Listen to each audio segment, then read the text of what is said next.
BSc first year के electromagnetics paper के इस वीडियो सीरीज में आज हम देखेंगे गाउस लॉ का अवकल रूप, डिफरेंशियल फॉर्म देखेंगे गाउस लॉ के। तो देखिए हमारे पास हमने अपनी 12th की क्लास में गाउस का नियम पढ़ा है और फर्स्ट ईयर के इस लास्ट वीडियो में हमने गाउस की प्रमेय भी पढ़ी है, थ्योरम पढ़ी है गाउस की। तो उन दोनों उस थ्योरम की सहायता से हम उस गाउस के नियम का समाकल रूप निकालेंगे। तो हमारे पास गाउस का नियम है जिसका हमें समाकल रूप निकालना है और साथ ही हमने गाउस की डाइवर्जेंस प्रमेय पढ़ी है जिसकी सहायता से हम गाउस के नियम का समाकल रूप निकालेंगे। तो गाउस का नियम और गाउस की डाइवर्जेंस प्रमेय हमारी पढ़ी हुई है। अभी तक आपने गाउस की डाइवर्जेंस प्रमेय नहीं पढ़ी है तो आप पिछले वीडियोज़ में जाकर पढ़ सकते हैं और इस वीडियो में भी हम उसे डिस्कस करेंगे। तो चलिए स्टार्ट करते हैं। माना एक V आयतन का एक क्षेत्र है जिसमें बहुत सारे आवेश Q1, Q2, Q3 ऐसे ही Qn आवेश रखे हुए हैं और उस पृष्ठ का आयतन आवेश घनत्व है रो। हमने उस पृष्ठ का आयतन आवेश घनत्व मान लिया है, कितना है, रो है।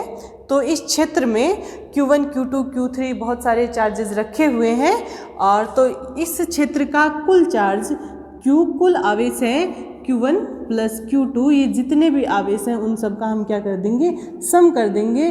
तो इस क्षेत्र का हमारे पास क्या आ जाएगा, कुल आवेश। अब देखिए यहाँ पर क्या है, बहुत सारा आवेश है और इसका आयतन आवेश घनत्व है रो। तो आयतन आवेश घनत्व की परिभाषा से रो इज इक्वल टू क्या हो जाएगा, dq अपॉन में dv। इसको हम दे देंगे इक्वेशन नंबर 1, ये इसका आयतन आवेश घनत्व है। अब देखिए यहाँ पर क्या है, बहुत सारा आवेश रखा है। आवेश रखा है तो यह आवेश क्या करेगा, अपने कारण एक विद्युत क्षेत्र उत्पन्न करेगा। इन सभी आवेशों के कारण क्या उत्पन्न होगा, विद्युत क्षेत्र, एक सदिश क्षेत्र जो कि यहाँ पर आवेश के कारण क्या है, विद्युत क्षेत्र है, वो उत्पन्न होगा। तो इन आवेशों के कारण जो विद्युत क्षेत्र उत्पन्न हो रहा है उसके कारण इस पृष्ठ से निर्गत कुल flux phi is equal to क्या हो जाएगा, close integration E vector dot D A vector. इस पृष्ठ से जिसका आयतन V है, जो S पृष्ठ है, उससे निर्गत कुल फ्लक्स होगा close integration E vector dot D A vector. यहाँ तक हम सब 12th में पढ़ चुके हैं, इसको हम दे देंगे इक्वेशन नंबर 2। अब देखिए अब हम चलते हैं गाउस की नियम पे, जो हम 12th क्लास में पढ़ चुके हैं कि किसी विद्युत क्षेत्र में स्थित बंद पृष्ठ से निर्गत विद्युत फ्लक्स फाई उस बंद पृष्ठ द्वारा परिबद्ध कुल आवेश की मात्रा का 1/e गुना होता है।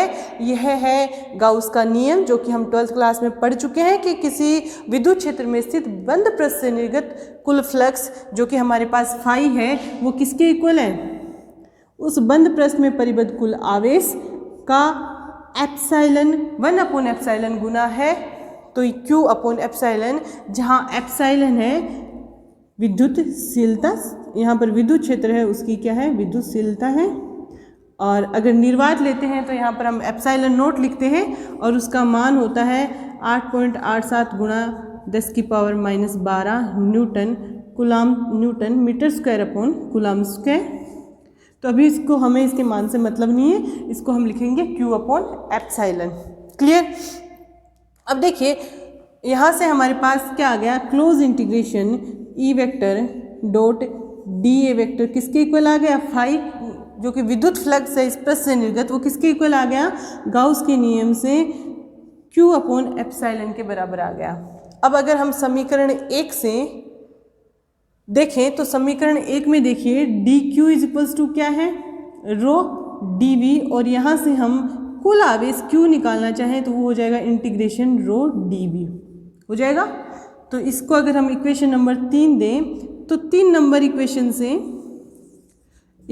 3 से हमारे पास क्या आ जाएगा, close integration E vector dot D A vector, हम Q की जगह रख देंगे इंटीग्रेशन वॉल्यूम इंटीग्रेशन रो dv। तो यहाँ पर ये वॉल्यूम इंटीग्रेशन आ जाएगा 1/एप्सिलॉन है वॉल्यूम इंटीग्रेशन रो dv।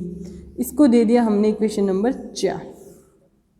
ये सब हमने 12th में पढ़ा हुआ है, 12th वाली ही सारी चीज़ें हैं कि यहाँ पर आवेश रखा है, उससे विद्युत क्षेत्र जनरेट हो रहा है, विद्युत क्षेत्र से हमारे पास कुल आवेश आ गया और गॉस का नियम कहता है कि किसी भी विद्युत क्षेत्र से निर्गत कुल फ्लक्स फाई का मान किसके इक्वल होता है, उसके कुल आवेश का 1/E गुना होता है। यहाँ से ये कह रहा है हमें कि फाई क्या है, Q/एप्सिलॉन है, तो हमने फाई को लिख दिया Q/एप्सिलॉन और फाई होता है close integration E vector dot D A vector, ये सरफेस इंटीग्रेशन है। इसको हमने 2 नंबर इक्वेशन दी थी, यहाँ से हमने क्या किया है, close integration E vector dot D A vector निकाल लिया है रो डी वी की फॉर्म में। अब बात आती है इसको हमें क्या करना था, जो गॉस का नियम है उसको अवकल रूप से बदलना है। तो देखिए अब हम लाएंगे गाउस की डाइवर्जेंस प्रमेय को। गाउस की डाइवर्जेंस प्रमेय क्या कहती है, किसी बंद पृष्ठ पर लिया गया किसी सदिश क्षेत्र का पृष्ठ समाकल। यहाँ पर हमारे पास सदिश क्षेत्र क्या है, अगर हम सदिश क्षेत्र ए ले तो सदिश क्षेत्र का पृष्ठ समाकल A vector dot D A vector किसके इक्वल होगा, उसके डाइवर्जेंस के आयतन समाकल के। उसके मतलब इस वेक्टर के डाइवर्जेंस मतलब del dot A vector into d V आयतन समाकल के बराबर होगा। क्लियर। तो यहाँ पर सदिश क्षेत्र हमारा क्या है, यहाँ पर सदिश क्षेत्र है विद्युत क्षेत्र, तो इसे लिख देंगे सदिश क्षेत्र की जगह विद्युत क्षेत्र E vector close integration surface integral of E vector dot D A vector is equals to volume integral of divergence of, यहाँ पर ए की जगह क्या है ई वेक्टर डी वी। तो ये क्या है, गाउस की डाइवर्जेंस प्रमेय से ये हमारे पास इक्वेशन नंबर क्या आ गई, 5 आ गई। अब देखिए इक्वेशन नंबर 4 और 5 में देखिए, इक्वेशन नंबर 4 में अगर हम ई vector dot D A vector का मान इक्वेशन नंबर 5 से रखें तो हमारे पास क्या आएगा, volume integral of del dot E vector into d V is equals to, इससे एप्सिलॉन को अगर अंदर ले जाते हैं तो आ जाएगा volume integral of rho upon epsilon into d V. तो देखिए इसको इक्वेशन नंबर 6 दे देते हैं। तो इक्वेशन नंबर 6 में देखिए हमने क्या किया है, दोनों को वॉल्यूम इंटीग्रल में चेंज कर लिया है, लेफ्ट हैंड साइड और राइट हैंड साइड। और अब हम लेफ्ट हैंड साइड और राइट हैंड साइड का कंपैरिजन करें तो हमारे पास क्या आ जाएगा, del dot E vector is equals to rho upon epsilon. E vector का डाइवर्जेंस किसके इक्वल है, रो अपॉन एप्सिलॉन के। तो हमने यहाँ पर गाउस का नियम लिया था, उसको हमने किस फॉर्म में लिख लिया, डेल डॉट ई वेक्टर की फॉर्म में। डेल डॉट ई वेक्टर की फॉर्म का मतलब है यहाँ पर डेल है अवकल संकारक और इसका मान होता है I cap del upon del X plus J cap del upon del Y plus K cap del upon del Z, अर्थात ये अवकल फॉर्म में होगा। तो इस तरह से गाउस के नियम को हम अवकल रूप से लिख सकते हैं और वह है divergence of E is equals to क्या है, रो अपॉन एप्सिलॉन। और यही मैक्सवेल के जो 4 मूलभूत समीकरण हैं उनमें से एक है ये।